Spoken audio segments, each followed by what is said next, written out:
Good afternoon, everyone, and welcome to the Swire Properties Lounge. My name is Philip Tenari. I'm the director of an institution called UCCA in Beijing. And I'm here today with an extremely distinguished panel to discuss what I hope will be a very interesting topic. Let me first introduce my panelists and frame the discussion very, very briefly. We'll then hear from them. We'll toss some ideas around amongst ourselves, and we'll open it up to all of you. First with us, Conrad Shawcross, an eminent artist coming to us from London. Welcome, Conrad. I'm just going to recite from the bio provided because I don't think I could get it any better. He makes sculptures that explore subjects that lie on the borders of geometry and philosophy, physics and metaphysics. Inspired by different technologies and imbued with an appearance of scientific rationality, his works may retain in appearance the authority of machines, yet they remain enigmatic, filled with paradox and wonder. Some have an absurdist, melancholy feel, while others tend towards the sublime, substituting the purely functional for the phenomenological experience. Yes, so we're gonna do all of that and much more in the hour to come. Next to him, a woman who here in Hong Kong needs no introduction whatsoever, Suhang Raffel, the director of M+, the museum, and so much more under construction just behind her, across the water. Who's been in this role for a number of years now, building a collection and an institution to frame the conversation around art and visual culture for this territory, for this region, and for the world for many years to come. And finally, Ole Sheeran, an architect I've had the pleasure of knowing for quite a long time. He, in an earlier incarnation, was the one in Beijing building the CCTV tower.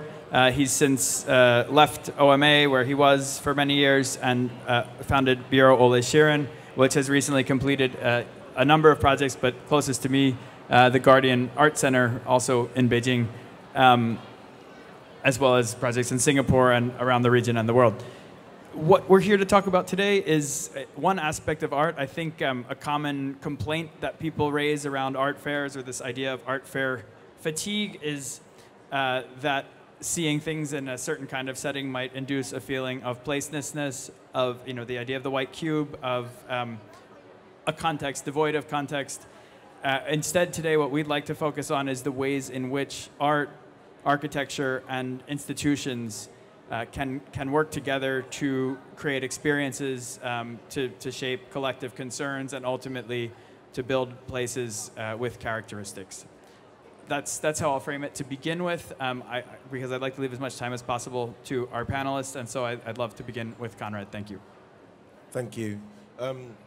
So I've taken just about 5 slides, and they're really concentrating on very site-specific installations that are dealing with public space. And but I think what distinguishes I've done a number of sort of key, quite large-scale public works to date now. A lot of them are in London, but one in Philadelphia, which I'll go into in a moment. I think one of the things that I do when I take with a commission, it's quite a different thinking cap to when I'm making work for a gallery space, when you really have to hang up quite a lot of your ego and really consider the palette, the space, of course, but the demographics of the people, the subject matter, the intent of the building, all of these things. And so these things becomes very, very augmented, and it's a very different process, much more architectural in a way, but there's a real sort of conceptual element to it as well. This piece is called Paradigm, and it's outside the Francis Crick Institute in London. And it was, the building is, it's a charity, but it's one of the biggest biomedical labs in the world. And its intent is to try and concertina the time it takes from drugs being invented to when they hit the shelves. And this piece is called Paradigm after the Thomas Kuhn's idea of paradigm shift, where science has to topple pre-given ideas of what's real or what's true. And so this piece is a very honest stack of tetroids, which get 10% bigger as they go up, and it's got piles that go down 30 meters. It's 14 meters tall, but if you were to add another tetrahedron to the top to continue your argument, the whole thing would collapse. So it's about kind of trying to topple pre-existing ideas of what's real. It's all made of core 10, and there's a sibling of it in the Taimar Park at the moment, a 4-meter version of it. So this one is it has a similar geometry. It exploits the same kind of tetrahelical geometry. And this is in a building in Philadelphia, and it's actually we just installed it a few months ago. It's going to be unveiled in a few months' time. And this was working alongside Norman Foster, and again, it was very much kind of responding to the Palette Room and the Jenny Holzer, in collaboration with Jenny Holzer, to create a work that would be dynamically kind of interplaying with each other. So this one has this same form, the same sort of envelope, but it's this exploded paradigm, it's called, and it reflects and kind of relates very dynamically to the building. You get all these key sort of reflection points. This is a very different work. I make a number of another side of my practice, and we build these all in my studio, so I'm very proud of the kind of engineering kind of skills we've developed. Is this very large 16-meter diameter kind of rotating piece that was in St. Pancras Station for 6 months last year. And it's called Interpretation of Movement. And it's got these big carbon fiber sails which cross over in the middle and create these interference patterns in front of the clock. And I think in terms of like kind of the history of sort of art or placemaking or place, clocks kind of occupy an incredibly important sort of position in those sort of town squares and in terms of providing information. And I was just that this piece sort of it plays on the idea of how you interpret movement and information, and you can gather underneath it. Obviously, it's yeah, and it's a piece we developed entirely and built in the studio in London. So next, again, it's a very different idea for a very different type of space, so a recreational space, a park. So instead of creating a very civic monument, which is kind of unclimbable or quite maybe quite austere or quite formidable, this is about very much the idea of this is to entering into the sculptures, kind of immersement, entering into them. And they were replacing a Barbara Hepworth sculpture which was stolen, which was a void inside a bronze form. And I really wanted to pay homage to her with these kind of toroidal knots. So these essentially are a series of holes. So they kind of nod towards her. But with this piece, while I was, of course, trying to impress and be supported by a sort of vanguard of the art world, the key demographic of these works was children. I really wanted the children to run and play and touch these works and to enter into them and to touch them and hold them and climb all over them. And in the summer, there's 20 kids playing on them, which I'm very pleased about. And then finally, this is a piece that's just been announced. It's going into the Crossrail commissions in London. There's a brand new line that's going east to west on the high-speed train line. And outside every station, there's a big a public commission. And this piece is linked to the chords that I just showed you. But instead of it, those are they're called 3 perpetual chords, the last one. And this one is basically a chord falling into silence. So instead of them being perpetual drone notes where they just carry on ad infinitum and time is moving downwards, and you've got this journey towards silence as time descends downwards into the ground. So it's a very large 8-meter cast sculpture. So I think that's it. Okay. Thank you. That's great. And what a great on the subject of artistic projects located near rail site situations. M+ might be a next jumping point, sitting there at the end of the terminal. Suhanya. Yes. Just while we're waiting for our slides to come up, I wanted to begin by talking about construction sites and making places, because of course we're in Hong Kong, and that is what I see every day, and I have seen every day for the whole time I've lived here, but also every time I've visited Hong Kong. The idea of under construction is kind of imbued in this place, and I think thinking about what does it mean to make a museum in this place, I wanted to talk about this site, the West Kowloon site, which was a piece of reclaimed land. So it has totally been made from nothing into something, and from something into a very big something. This is 40 hectares of reclaimed land right on Victoria Harbour, one of the quintessential global views of the world. It's truly astonishing and amazing.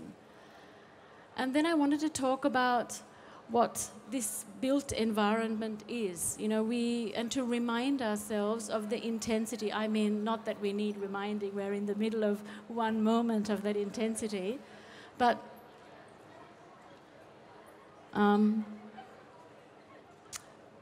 just knowing that we're on the airport expressway link, when we know that Hong Kong is within 5 hours of half the world's population, which is a phenomenal thing to think about when you're thinking about place. And we know that the Hong Kong airport had 70.5 million visitors in the year 2016, the busiest airport in the world.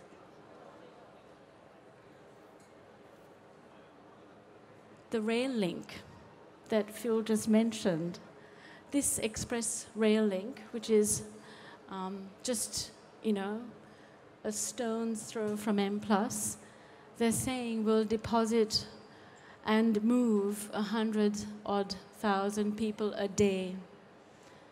Again, phenomenal. Within Hong Kong Harbour City, 80 million people already visit.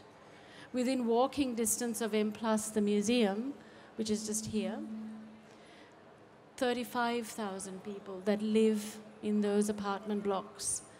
And then in Pearl River Delta, another 35 million people.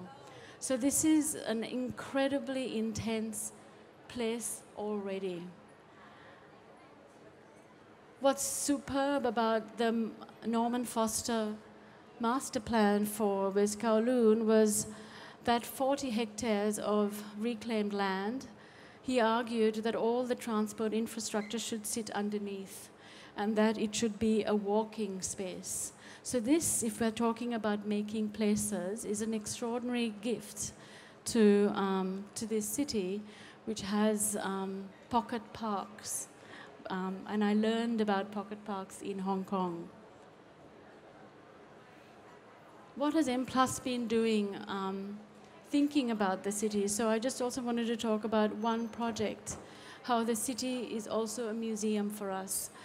While we're waiting for a museum to come into being, we have been working very hard to not just collecting, but also working with the environment and with our mandate as being a museum, a global museum in Hong Kong of visual culture from our time. And that means architecture and design, visual art, moving image. And we did this amazing project called Neon Signs Hong Kong, where we made the museum a space at night, and the museum space was the city of Hong Kong. We did crowdsourcing to say where are the most interesting neons in Hong Kong, and then had a bus and we went looking at that neon, because neon in Hong Kong is now fast disappearing as LED takes over. And our museum will become the space where neon will be seen, the refuge for what is a quintessential Hong Kong piece of visual culture. So when we talk about M+, that is a central part of our texture, how we think outside the box.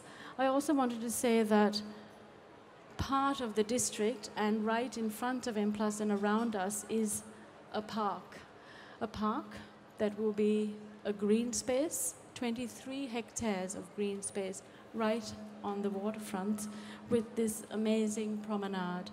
So placemaking in terms of a cultural infrastructure project has been thought through as including green space and the sense of nourishing and sustaining our spirits and the need to look at the sky, whether it's raining or not.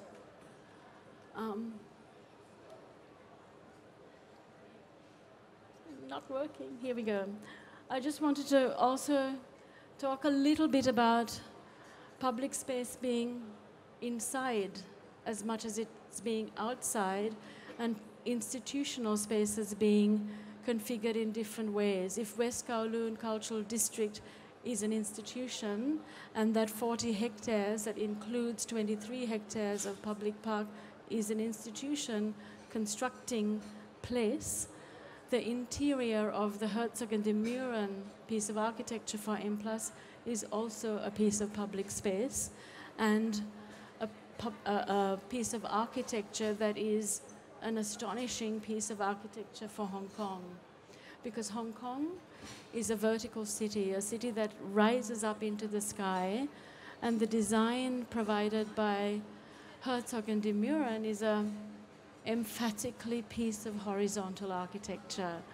Nice to see that with this blade, and then a very thin blade that goes up 10 meters wide, 65 meters high, 110 meters across. That will be a skin for moving image, embedded LED. So the museum itself then becomes a reflection of its mission of being a place of creativity, a place for people to come inside and look, but for people from outside to also look at it, because we will commission artists to make work on that skin. And that the museum becomes a viewing place at different times of the day. Daytime inside, nighttime also inside, but outside as well. So I'll stop there.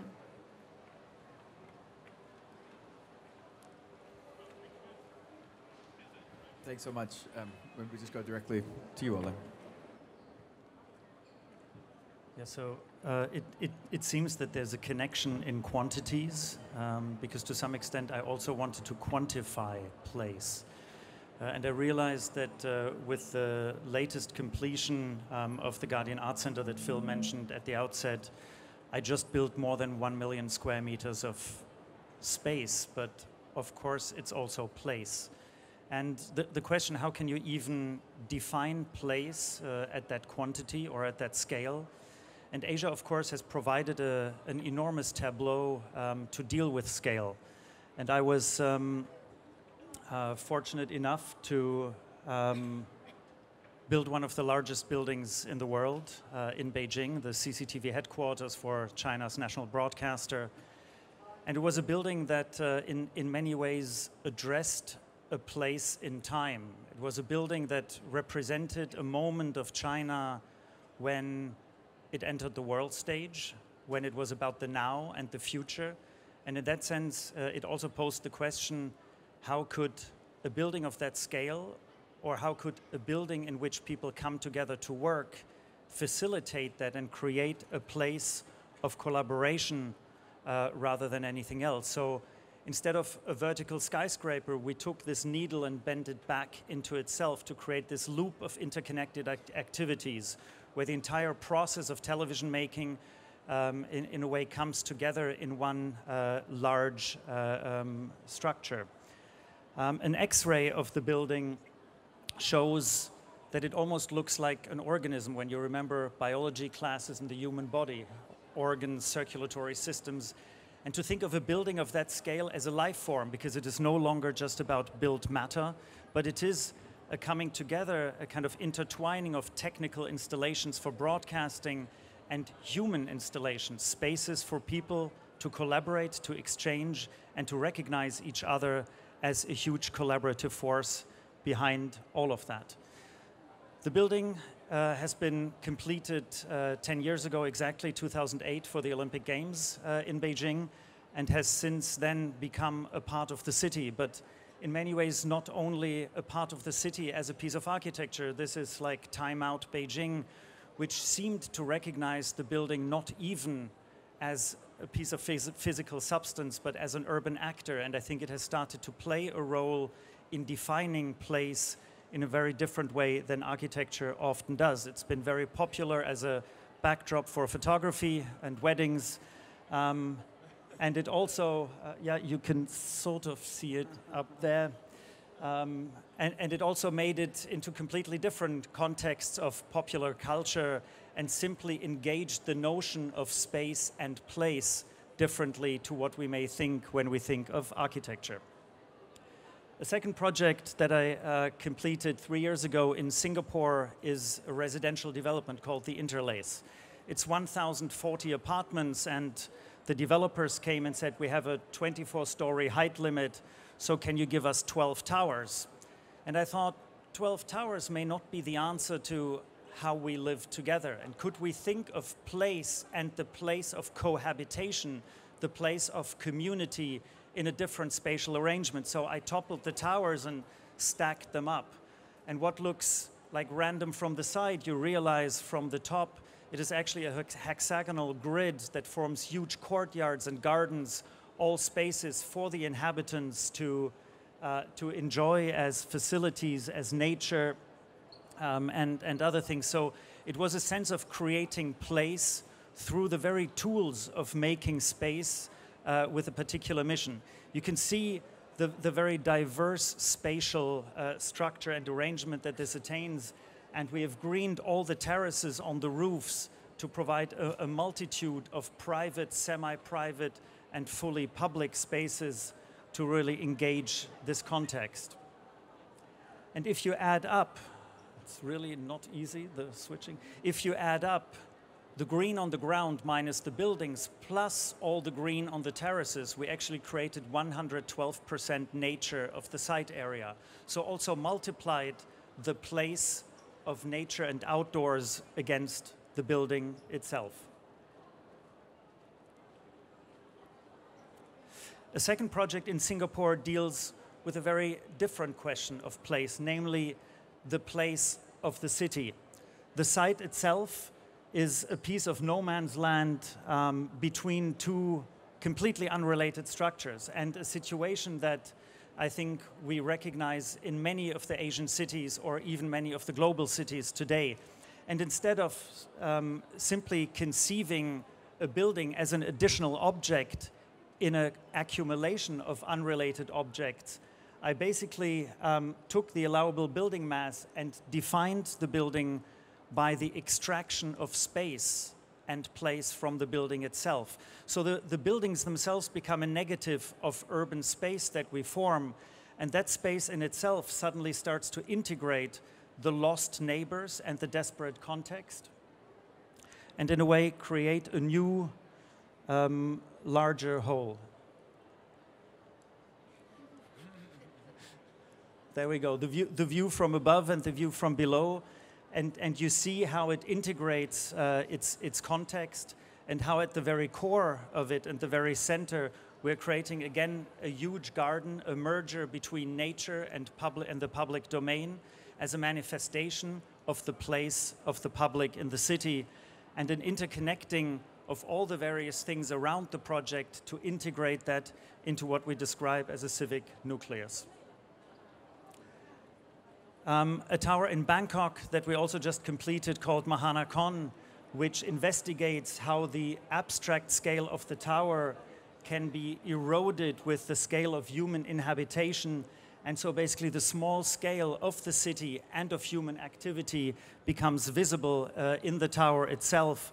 And we're not only exploring the shaft of the tower through this, but also the very top that we make accessible through bringing up the public activity and giving, in a way, the entirety of the building, even the very top, back to the domain of the public with a big observation deck and a huge cantilevering steel beam that floats 300 meters above nothing with a bit of glass floor adjacent. And finally, the Guardian Art Center that we completed in Beijing, a project very different to the others in that it is so close to Beijing's historic center, the Forbidden City, that it had to deal very carefully with the adjacencies of the Hutong and of the scale of the historic city, and overlays the scale of the contemporary city in this floating volume above. So a very stark dialogue of patterns, textures, and materiality between the old and the new, and inside a building that basically provides a hugely flexible space for the presentation of art in many classical forms, but a 1,700 square meter column-free space in which basically anything could happen. And it is that the idea that we're creating a new hybrid of art space that ranges from the exhibition of high art as a museum to events, to culture, and integrates lifestyle through a boutique hotel and restaurants and all the aspects of popular life that has long invaded the space of art. Finally, and this was what was the most important project to get us beyond the 1 million square meter line, is a little floating cinema we did in Thailand for Film on the Rocks, Yao Noi, which was the work with a local community of reappropriating the way they built their fish farms to build a floating stage in the ocean and watch movies at night. Thank you.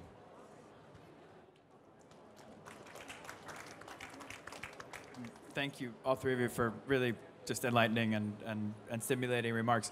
I'm thinking about what ties these remarks together, and one theme I thought we might explore together is the idea of, to what extent is making a place a question of anticipating how that place might be used, whether that's something as straightforward as, or not straightforward, or as a sculpture in a park, a giant tower, or an institution for art and culture that should bind together a community. How and in what ways does one go about envisioning, let's call them the end users of one's imagination? Well, I think the key thing is to really consider those demographics. So with my work, and I think it's quite clear with all of what we've all said here, is those the types of people and the specifics of, because when public realm sculpture doesn't work or buildings don't work, it's when that there is that kind of obtuseness about that. So with those pieces in the park, or the loops, or with the Francis Crick piece, there's an entirely different mindset into what you're trying to do. With the Crick piece, I'm trying to interrogate and challenge the ideas, which is all the scientists coming in and out of the building, what they're thinking, and try and create a really sort of challenging conversation for how their process works.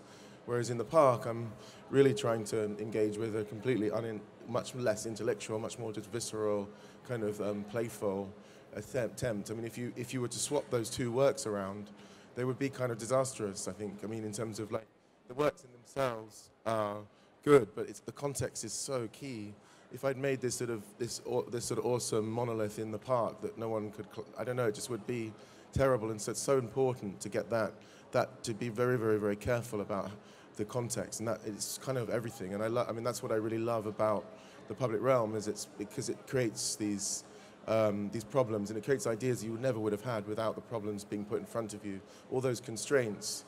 And I have the phrase I like to use is the liberty of constraint, and it is truly liberating to have those problems, and to, after months or years of graft or thinking about it, you find that this niche that solves a problem, and you create something that you never would have thought of without that problem being put in front of you. And if you just allow me a very quick follow-up to Conrad, in your practice, is there a process of observation, or how is that understanding of context gained?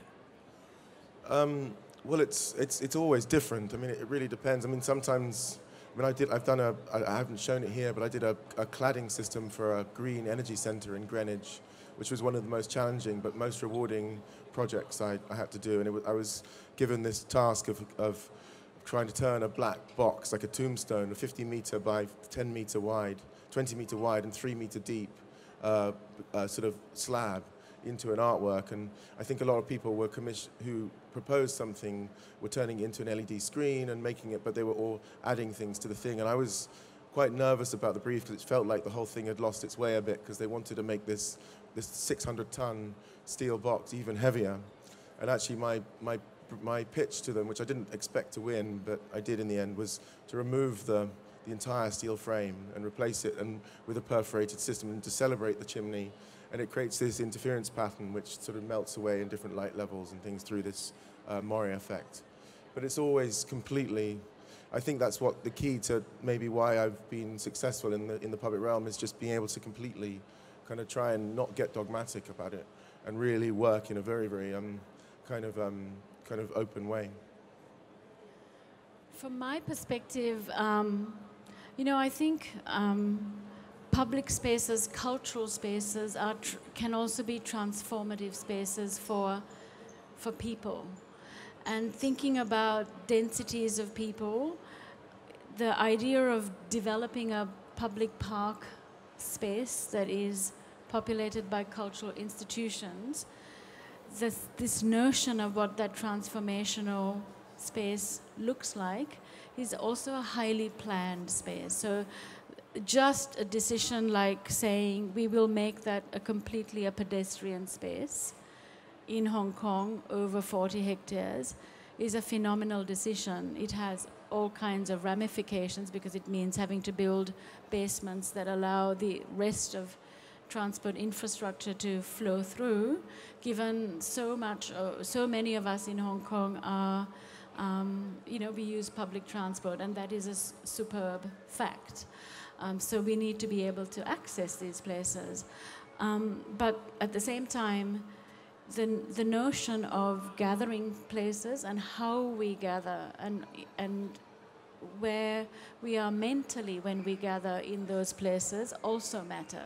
So immediately when you say, I'm going into a museum and a park, people have made a certain kind of decision about how they're going to behave in those places.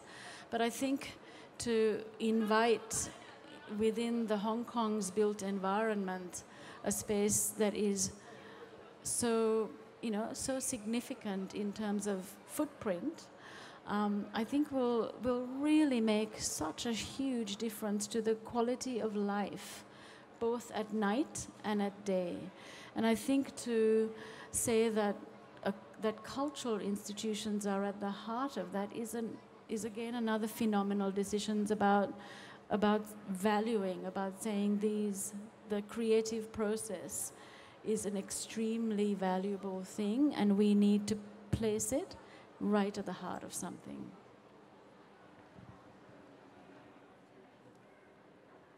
You ask how we anticipate what's going to happen, or how you consider your victims ultimately.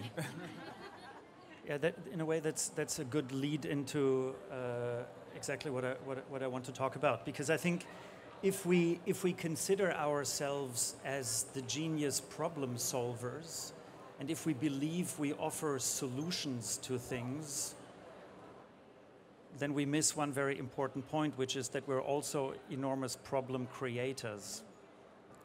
And maybe nobody dares to talk about that, because when an architect stands there and says, like, we're going to make a problem for you, nobody would hire you, right? So you can't say that.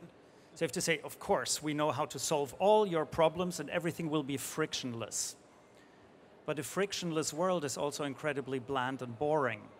So I think we also need to decide, where do we want to create friction? Where do we want to create a problem? Where do we want to create an intensity? And what do these intensities mean? But also, where do we want to not create anything and let others do things? So where are the spaces that we don't fully define, that we don't completely determine, that we don't superimpose our singular vision onto? And in all the work we do, I think we always have to find those spaces that we trigger, maybe, and we provide a trigger and we provide some friction for, but we don't provide all the answers for that. And I think that's the most important thing, that there is the sense of unpredictability or openness in what we do, because that's ultimately the freedom of the people to be there.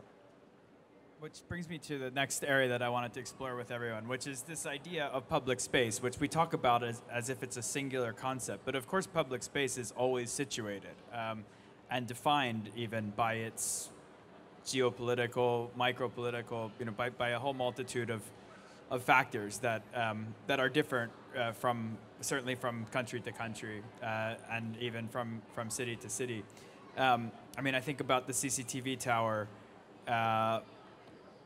which is beautifully landscaped on the ground level, and there was this idea, this kind of motifs based on patterns from Piranesi drawings, the idea that people would be able to wander kind of freely in and out. And of course, as if we didn't know this would happen, the second it was completed, a giant wall goes around it because it's the central broadcaster of the Chinese Communist Party. So why would anybody be allowed anywhere near that? At the same time, we look at Hong Kong and the kind of very volatile state of the public here. Might we be building in West Kowloon the next site for the next umbrella movement to demonstrate? And even in the UK or in what we think of as more democratic contexts, which we realize now are less democratic maybe than we anticipated, or are being interfered with by non-democratic forces.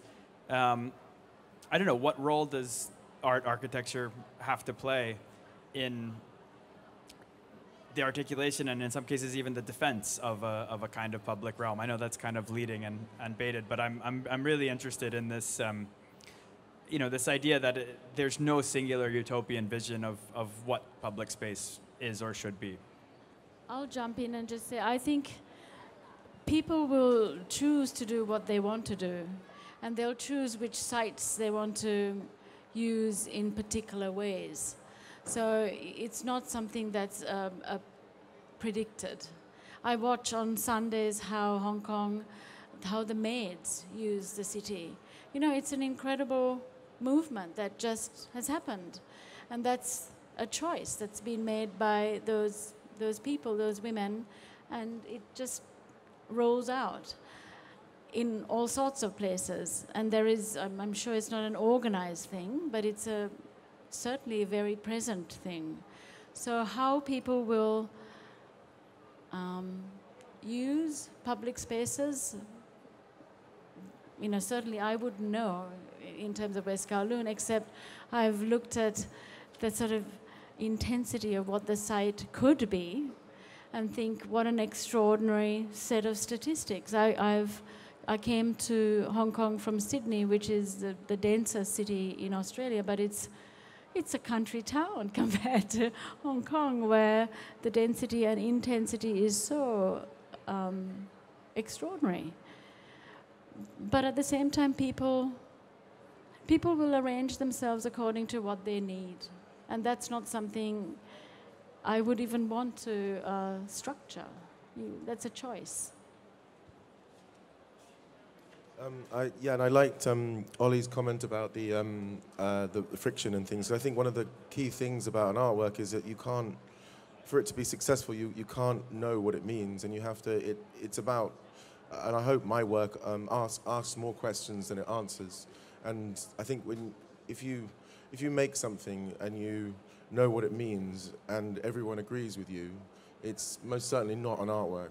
I mean, you've created a successful model of something, and it's really this liminal thing where it shifts between different meanings or creates uncertainty or questions our sense of reality. But everyone has their own take on it, depending on their cultural, their genetics, their memories, their upbringing, and you'll never be able to sort of bottle it. And it's got to, for these things in the public realm, when they're successful, they just operate on 1,000 plateaus in terms of what they mean to different people, and that's where they become incredibly exciting, because they're sort of undefinable and they have their own life in that sense. And I think in that sense, the scripting of work can only be notional. It cannot be definitive. And you can only create possibilities for things. And the way that you mentioned CCTV created the possibility of a horizontal public space, but it of course also created an internal public space. A building for 20,000 people has its own public, if you like. It is its own public. And it was always conceived as that, and that was the inevitable part of it. Right. No matter if the public gets access to a visitor's loop or not, but it already is a public that we maybe never explicitly talked about, but that of course is inherent to a concept like that. And I think in that sense, there are multiple degrees of public resonance or public accessibility in the way in which these things play out, and also over time. Because I'm sure 5 years, 10 years later, somebody may have done something to your work that you would have never foreseen today, and similarly to our domains. And thank you for stealing the last question that I wanted to ask before opening this up, was actually about exactly that, the temporality of placemaking, because of course, as we make places, we make them at a specific time, in a specific time, but maybe for or to last into a time that none of us can anticipate. And I was just curious, you've already answered it, but if that's a consideration that, that is integral to either of your work as well.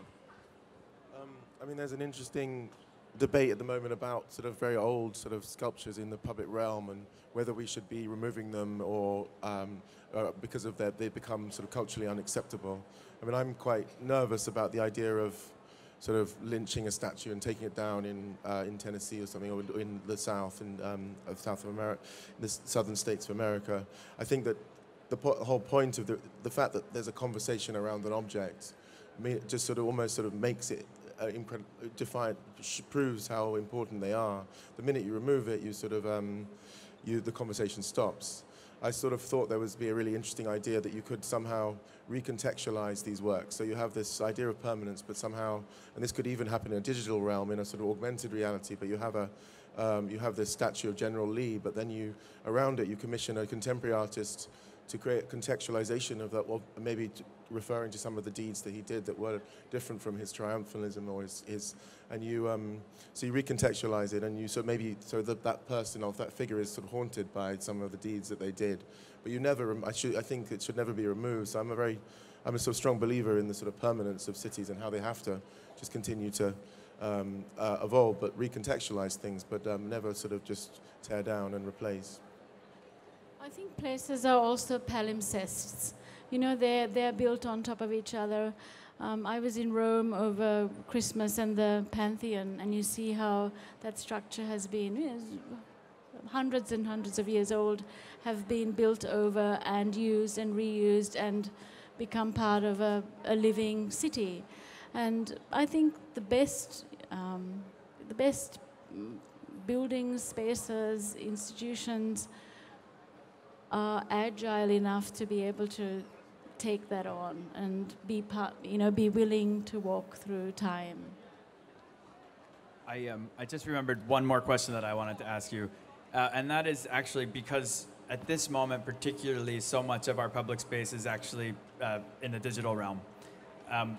But that also grafts onto the physical realm in very interesting ways, whether it's people taking photos with your sculptures or thinking about how one navigates a museum, using a device, or any number of kind of potential interactions between the physical and the digital in your architecture.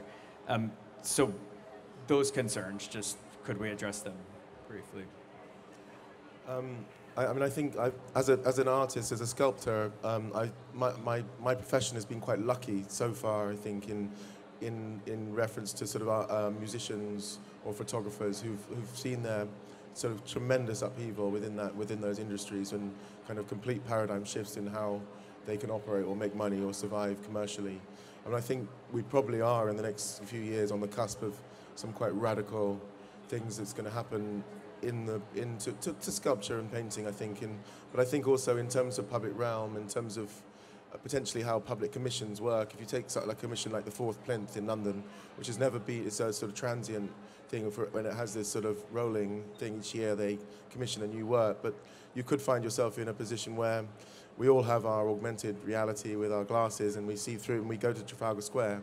And then juries never make the final decision to just choose anything because it's too risky and the process is flawed. So whatever the algorithm could generate the sculpture that's best suited to you, maybe.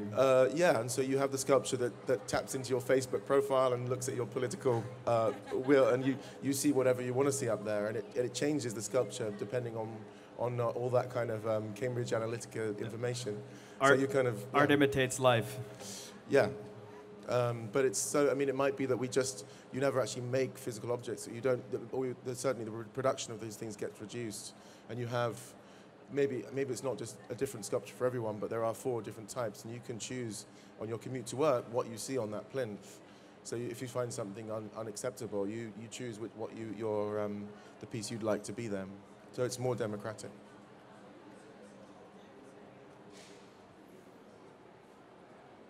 I would say that the greatest challenge that the digital world offers people is how, as social creatures, which is, human beings are essentially social, how that social is expressed. Museums, of course, the digital is as important as the physical, and for us, our work across those realms are intensely interrelated, but also independent of each other at times. What the digital offers for a space like a museum, which is located in the 21st century, is to be able to connect with the other side of the world, with an entire audience that hasn't even physically arrived. And that is an incredible potential, and the creative aspects of what that offers is amazing to consider, and I know artists think about those often. But how we contextualize the social within the digital, I think, is still being explored and rapidly explored, and I think that's where there is real friction today. We've seen it, unroll. Yeah, if I go back to the notion of friction, I think you will all agree that there's a big difference between digital friction and physical friction. And I think we all still need some physical friction. We'll leave that there. And on that note, I'd be happy to hear from anyone among us who wants to provide some friction. Come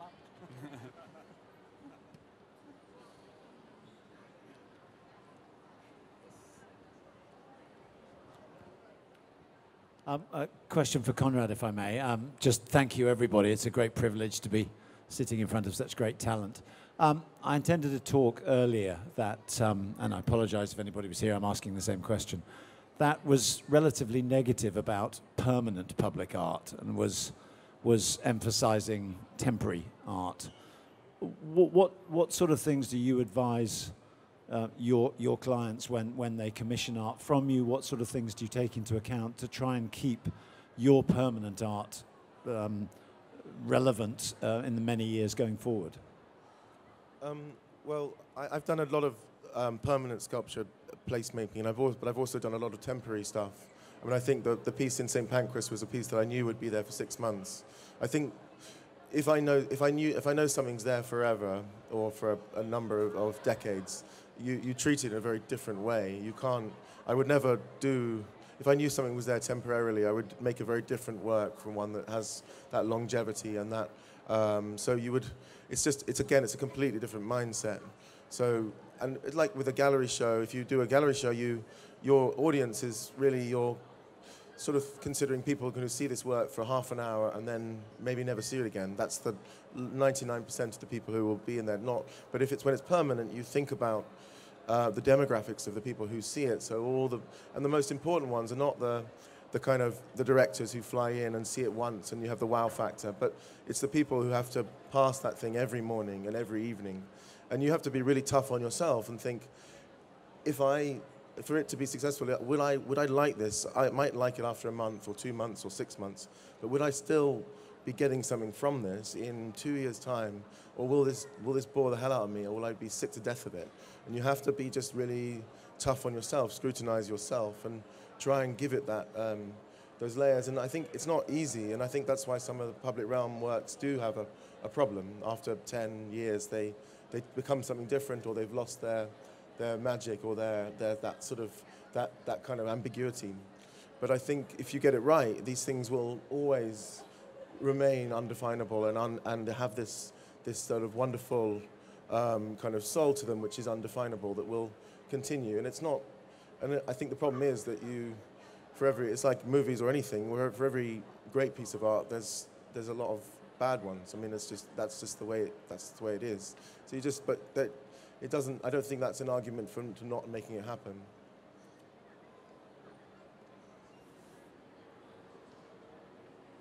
Same question, Mr. Sheeran.